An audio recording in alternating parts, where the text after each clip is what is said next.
ভিক্ষুক রাস্তা দিয়া যায় আর জমিদারের পুত্রবধূও যায়। একজন সামনের দিক থেকে আসতেছে, একজন সামনের দিকে যাইতেছে। দুজনের ক্রসিং এর সময় ভিক্ষুকের গায়ের কাদা জমিদারের পুত্রবধূর গায়ে লাগা গেছে।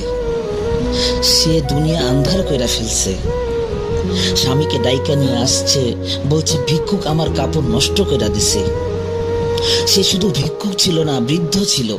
বৃদ্ধ ছিল না শুধু, জীর্ণ শীর্ণ ছিল। শরীরে কাপড় ছিল না, ফাটা ছিঁড়া কাপড় ছিল। পায়ে জুতা ছিল না, পেটে ভাত ছিল না।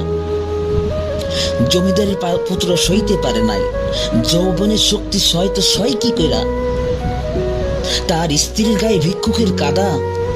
ব্যাস সমগ্র শক্তিকে হাতে একত্র কইরা বৃদ্ধের গালে চর বসাইয়া দিছে।